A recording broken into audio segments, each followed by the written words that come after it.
Hello and welcome to the Eating Disorder Therapist podcast.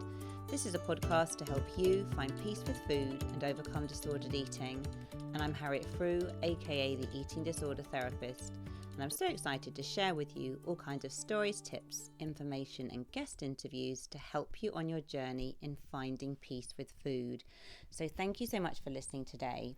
Now today I want to talk about a topic that is very close to my heart, and this is friendship. Now I know in my own recovery having close friendships has been invaluable, and it is really one of the main things that has seen me through and kept me going. And I think this is something that not everybody listening may feel that they have, but I really want to encourage you as we start 2022, if this is an area of your life where you feel that you haven't got people in your life who get you, who accept you, who understand you, who uplift you, who encourage you, as part of your New Year's resolutions or goals, if you're setting them, it might be something to really think about and invest in, because actually for your eating disorder recovery, for your mental health, it is so worth it. Now I know when my children were babies and toddlers, feeling suffocated by the chaos and endless demands of domestic life, my friend, I'm going to call her Emma, listened unconditionally to my woes on the phone and shared hers back. And she had been there before for me when we were finding ourselves travelling in Australia. When I was in recovery from bulimia, we used to talk endlessly as we put childhood demons behind us and began to start afresh.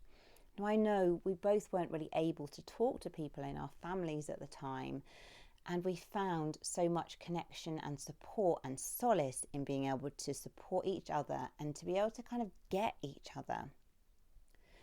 At my wedding, she was my supporter and cheerleader, injecting her immense excitement and joy into this special day. And today she remains a constant presence in my life, although these days we talk much less and geographically it's not possible anymore just to pop in for a cup of tea. But most importantly, I know she is there, and I owe this friendship a great deal in my happiness and well-being quotient. So I hope I don't ever take it for granted. But what if you're listening and you don't have close friends? We know that we have an epidemic of loneliness in the UK, and it is certainly one of the most talked about issues in counselling, and a trigger for many unhelpful escape strategies like overeating, drinking, compulsive shopping and internet use. And in some ways we have never felt so connected with others, constantly glued to our iPhones and other electronic devices, but time for meaningful connections has diminished with our ever busier lives. And loneliness can be hard to bear, especially when you feel maybe that you shouldn't feel lonely. Perhaps you feel surrounded by people, but actually you don't feel very connected at all. Now we know that people live longer when they have meaningful relationships, these being incredibly important for our mental well-being. Centenarians, the people that live to 100, they're not spiralising their courgettes or weighing out their food by the gram. One of the things that really keeps them going is having invested in their relationships, having that connection, being able to laugh, being able to kind of feel that they are sort of loved and cared for and a part of something. We put time and effort into health, exercise, work and family, but it's so worth investing in our friendships too, and it can be a vital component helping towards eating disorder recovery. So if you're listening today and you're feeling lonely and you want to connect more with others, I'm sharing 6 tips. So number 1, you only need a few friendships. If you have 2 or 3 close friends, or even just one really good friend who you can be yourself with, in my opinion, this is worth 1,000 followers or friends on social media. But to gain a friend, you need to be a friend first.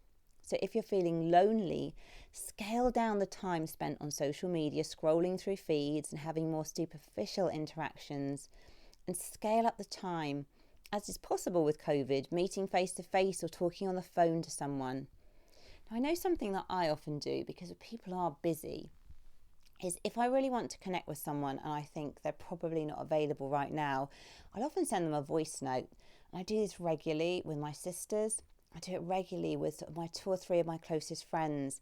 And it's great because even if I don't actually get to speak to them in that moment, leaving a voice note helps me feel really connected, and it helps shift my mood, and it feels like I've actually sort of been listened to and heard and understood, even if I'm not getting an immediate response. So obviously talking to someone face to face or on the phone or FaceTime or something is your ideal, but a voice note is something as well that could be a really, really valuable tip. Number 2, embrace vulnerability. Many people are very scared of being vulnerable and trusting others. And you may have received conditional messages growing up about the way you looked, your interests, or the way you behaved. And you might have been bullied at school, and understandably, this might result in you carrying intense shame and questioning your likability. Therefore, you hide away and don't put yourself out in the world, and this then leaves you isolated and lonely. The only way we can connect closely with others, though, is through our vulnerability. So you might need to take baby steps forwards to doing this. Be brave and persevere in going out into the world. And maybe start with a shared activity or group where the pressure to interact face to face is less intense. And I think with vulnerability, it needs to be done in baby steps because of sometimes you just need to kind of suss out a friendship first, or kind of like dip your toe in the water and see if this is someone that you can be open with and vulnerable with and who you might be able to trust. And I think what we often do as we're building friendships is we sort of take turns in sharing a little bit more of our vulnerable side. And then over time, we can feel that, that we've built some trust and we can share more. But that takes a bit of time. And in a way, that's right. You don't want to be kind of sharing all your deepest and darkest secrets with someone perhaps that you've just met and who, if you're not quite sure really if they're the right person to be sharing with. And I guess if we're going to be vulnerable, we want to be in the presence of someone who is accepting, kind, encouraging, non-judgmental. If somebody is not those things, they are not really the person that is going to be good to be vulnerable with. Number 3, show persistence. So you might have to do a bit of searching to find your tribe. We all need people who get us, the ones who share our interests, passions and little quirks. And if you don't have people on your doorstep to connect with, you might have to expand your efforts and go further afield. And this is where the internet can really benefit us, as we can connect with people the world over. So don't be discouraged as well if your first attempts don't work out. See yourself as a curious adventurer who is collecting different experiences, and trust that friendships will come along the way in time. And I think this is really true. When I think back to some of the people that I'm closest to in my life, I think often I've had a real kind of instant click with these people, but they haven't all kind of come along at once. It's taken time. And, there's been lots of other people in my life who have been acquaintances or perhaps people who are friends but more on the periphery. But it's keeping going, really persisting and waiting really so you can find those people that you really get that connection with, because there will be people out there. You just need to find them. Number 4, remember that most people are nice. Now, if you've had a difficult childhood, you may not have experienced the best qualities in human nature firsthand, and you'll be really anxious about rejection, and you might expect more of the same. You won't want to put yourself out there for fear of getting rejected. So there is, of course, much hurt and anger in the world, but people are generally kind and like helping others, and most people want more friends. Most people want to feel more connected. And most people as well have had their own fair share of problems, and experiences can be relatable. So many things that we go through, other people have gone through too. And if someone seems to have a perfect life with it all together, it's extremely unlikely that this is the truth.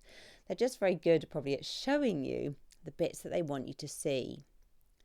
So the imperfections of human nature actually bind us together and can be an immense source of support and encouragement. And I think about the 3 closest people in my life. They are the people that know the ups and downs, the messy bits. They are the people that have kind of walked the road with me, and I've sort of shared in their ups and downs and they've shared in mine. And actually it's the vulnerability that has really bonded us. Number 5, don't take things personally. So don't take things too personally and avoid analysis paralysis.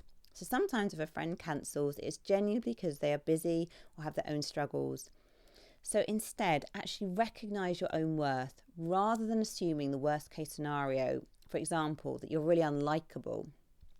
Of course, if someone repeatedly lets you down, maybe this isn't someone you want to invest in a long-term friendship with. But just be careful of not going into every interaction with your antennae up, almost looking for evidence that you're unlikable. Because actually, that's not true. And, some people are just great at being in touch with others and connecting. Other people are not so good, but try not to take it so personally because it's often more about them than about you. And number 6, know your worth as a friend. Rather than focusing on your perceived lack or comparing yourself to others, look to the things that you have to give in friendship. Your sense of humour, your thoughtfulness, your enthusiasm, your quirky taste in music, your love of tattoos or animals or whatever it might be. Each of us has much to bring and share in friendship, and it's worth taking the risk to access the joy of meaningful connection. And something that I often do as well is I expect people to like me. And of course, not everyone is going to like me. I'm realistic about that. But when I go into interactions expecting that I'm going to be liked, expecting that I have things to bring, the outcome is often really, really positive. So, recognize that you have things to offer, that you have things to bring. And actually, people want more friends. People want to get to know you. You have so much to give. So, as we move into the new year, make a resolution to invest and build your friendships. Healthy relationships are so valuable for good mental well-being, and healthy relationships will absolutely support you in your recovery. So, thank you so much for listening today. If you're not following me already, do seek me out on Instagram at the Eating Disorder Therapist. And for further support with your relationship with food, do go to the eatingdisordertherapist.co.uk. And if you enjoyed this episode, I would be so grateful if you would follow, rate and review, as it helps it reach so many more listeners. Thanks again for listening, and I look forward to sharing another podcast episode with you very soon.